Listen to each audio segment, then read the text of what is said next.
നിങ്ങൾ വിശ്വസിച്ചിട്ട് പരിശുദ്ധാത്മാവിനെ പ്രാപിച്ചോ? ഇത് ഞാൻ ചോദിക്കുന്ന ചോദ്യമല്ല.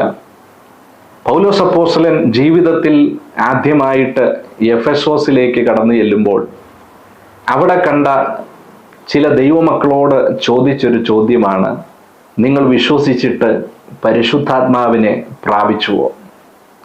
അപ്പോസ്തല പ്രവൃത്തി 19-ാമത്തെ അധ്യായത്തിന്റെ 1-2 വാക്യങ്ങൾ നമ്മൾ വായിക്കുമ്പോൾ ഈ ചോദ്യം നമുക്ക് അവിടെ കാണാൻ കഴിയും.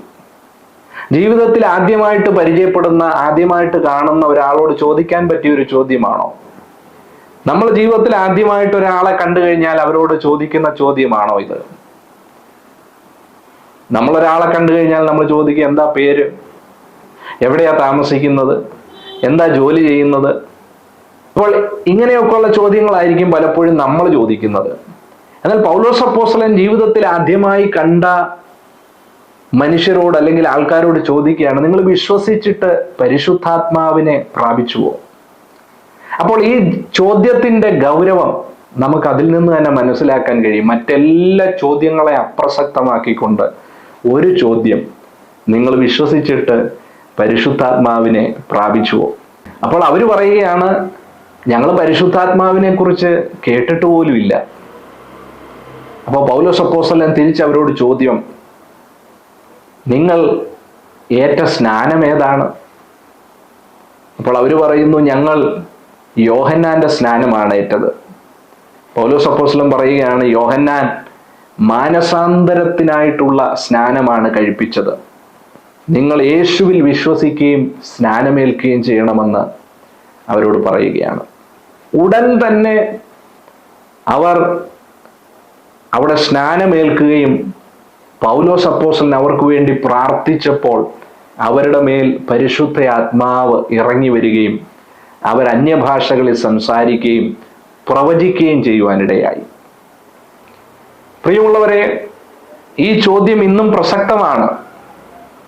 പൗലോസ് അപ്പോസ്തലന് വേണമെങ്കിൽ എഫെസോസിൽ ചെന്ന് മറ്റെന്തെങ്കിലുമൊക്കെ കാര്യങ്ങൾ ചോദിക്കാമായിരുന്നു, അവരുടെ വിശേഷങ്ങളൊക്കെ അറിഞ്ഞ്, അല്ലെങ്കിൽ അവരോട് വിശേഷങ്ങളൊക്കെ ചോദിച്ചിട്ട് അവിടെ നിന്ന് പോകാമായിരുന്നു.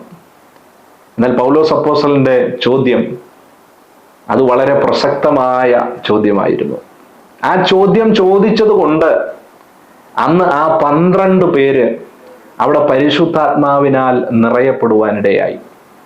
ഈ ചോദ്യം നമ്മുടെ സഭകളിൽ നിന്ന് മുഴങ്ങണം. നമ്മുടെ പ്രിയമുള്ളവരോട് നമ്മൾ ചോദിക്കേണ്ട ചോദ്യമാണ്. പ്രിയമുള്ളവരെ, ഒരു കാലത്ത് നമ്മുടെ സഭകളിലൊക്കെ മുഴങ്ങിക്കേട്ട ഒരു ചോദ്യമായിരുന്നു, പരിശുദ്ധാത്മാഭിഷേകം പ്രാപിച്ചുവോ? എന്നാൽ ഇന്ന് ആ ചോദ്യമൊക്കെ നമ്മുടെ സഭകളിൽ അപ്രത്യക്ഷമായി കൊണ്ടിരിക്കുകയാണ്. അത് കേൾക്കാനില്ലാത്തൊരു കാലഘട്ടത്തിലേക്ക് നമ്മൾ വന്നിരിക്കുകയാണ്. ഈ ചോദ്യം ഈ തലമുറയിൽ വീണ്ടും മുഴങ്ങട്ടെ. ഈ ചോദ്യം നമ്മുടെ തലമുറകൾ കേൾക്കട്ടെ. അവർ പരിശുദ്ധാത്മാവിനെ കുറിച്ച് അറിയട്ടെ. ഹല്ലേലൂയ. അവർ പരിശുദ്ധാത്മാവിനെ കുറിച്ച് അറിയുമ്പോൾ പരിശുദ്ധാത്മാവിനെ പ്രാപിക്കുവാനുള്ള ആഗ്രഹം അവരിലേക്ക് കടന്നു വരുവാനിടയായിത്തീരും. ഒരു വ്യക്തിയിലേക്ക് പരിശുദ്ധ ആത്മാവ് കടന്നു വരുമ്പോൾ ഒന്നാമതായിട്ട് അദ്ദേഹത്തിന്റെ ജീവിതത്തിൽ, അല്ലെങ്കിൽ ആ വ്യക്തിയുടെ ജീവിതത്തിൽ ഉണ്ടാകുന്നത് തൻ്റെ പാപത്തെക്കുറിച്ചുള്ള ബോധ്യമാണ് തനിക്കുണ്ടാകുന്നത്. ആ പാപത്തെക്കുറിച്ചുള്ള ബോധ്യവും താനായിരിക്കുന്ന ആ പാപത്തിൽ നിന്നുള്ള രക്ഷയ്ക്കായിട്ടുള്ള വാഞ്ചയും ആ വ്യക്തിക്ക് ഉണ്ടാകുവാനിടയായിത്തീരും. 2, ആത്മീയ കാര്യങ്ങളെ കുറിച്ചുള്ള ചിന്ത, അല്ലെങ്കിൽ ആത്മീയമായിട്ട് വളരാനുള്ള ഒരു ത്വര ആ വ്യക്തിയുടെ ജീവിതത്തിലേക്ക് കടന്നു വരുവാനിടയായിത്തീരും. പലപ്പോഴും നമ്മൾ ആത്മീയതയെക്കാളൊക്കെ മറ്റു പലതിനും ഇമ്പോർട്ടൻസ് കൊടുക്കാനായിട്ട് ഇടയായിത്തീരുന്നതിൻ്റെ ഒരു കാരണം പരിശുദ്ധാത്മാവിൻ്റെ ഡെഫിഷ്യൻസി നമ്മുടെ ജീവിതത്തിലുള്ളത് കൊണ്ടാണ്. പലപ്പോഴും ലോകത്തിലേക്ക് നമ്മൾ വശീകരിക്കപ്പെട്ടു പോകുന്നത്, പലപ്പോഴും ലോക ചിന്തകളിലേക്ക് നമ്മൾ കടന്നു പോകുന്നത് പരിശുദ്ധ ആത്മാവിൻ്റെ നിയന്ത്രണത്തിൽ നാം ആയിരിക്കുന്നില്ല എന്നുള്ളത് കൊണ്ട് തന്നെയാണ്. ഈ കാലഘട്ടത്തിൽ നമ്മുടെ സഭകളിൽ ഈ ചോദ്യം വീണ്ടും മുഴങ്ങട്ടെ, നിങ്ങൾ പരിശുദ്ധാത്മാവിനെ പ്രാപിച്ചുവോ? പരിശുദ്ധാത്മാവിനെ ഒരു വ്യക്തി പ്രാപിച്ചു കഴിയുമ്പോൾ പരിശുദ്ധാത്മാവിലുള്ള ചില ക്വാളിറ്റീസ്, ചില സ്വഭാവങ്ങൾ ആ വ്യക്തിയിലേക്ക് വ്യാപരിക്കപ്പെടും. ഒരു വൃക്ഷത്തെ ഫലം കൊണ്ട് തിരിച്ചറിയാം എന്ന് പറയുന്നത് പോലെ ഒരു വ്യക്തി പരിശുദ്ധാത്മാവിനാൽ നിറഞ്ഞു എന്ന് നമുക്ക് മനസ്സിലാക്കാൻ കഴിയുന്നത് ആ ആത്മാവിൻ്റെ ഫലങ്ങൾ ആ വ്യക്തിയിൽ നിന്ന് പുറപ്പെടുമ്പോഴാണ്. സ്നേഹം, സന്തോഷം, സമാധാനം, ദീർഘക്ഷമ, ദയ, പരോപകാരം, വിശ്വസ്തത, സൗമ്യത, ഇന്ദ്രിയജയം എന്നിങ്ങനെ തുടങ്ങി 9 ഫലങ്ങളെക്കുറിച്ച് ആത്മാവിൻ്റെ ഫലങ്ങളെക്കുറിച്ച് നമ്മൾ ദൈവവചനത്തിൽ കാണുന്നു. അപ്പോൾ ഒരു വ്യക്തിയിലേക്ക് പരിശുദ്ധാത്മാവ് കടന്നു വരുമ്പോൾ ആ വ്യക്തിയിൽ നിന്ന് ഈ ഫലങ്ങൾ പുറപ്പെടുവാനിടയായിത്തീരും.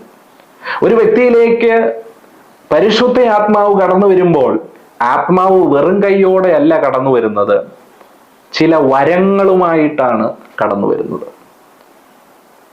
ചില വരങ്ങളെ ദൈവം ആ വ്യക്തിക്ക് പരിശുദ്ധാത്മാവിലൂടെ നൽകി കൊടുക്കുവാനിടയായിത്തീരും. പരിമിതമായ ഈ മെസ്സേജിൽ നിന്നുകൊണ്ട് ആത്മാവിൻ്റെ വരങ്ങളെക്കുറിച്ചും ഒക്കെ പ്രസംഗിക്കുവാനായിട്ട് പരിമിതിയുണ്ട്. എന്നാൽ ഈ കാലഘട്ടത്തിൽ വരുന്നൊരു തലമുറയിലേക്ക് ഈ ചോദ്യത്തെ നമുക്ക് കൈമാറാം.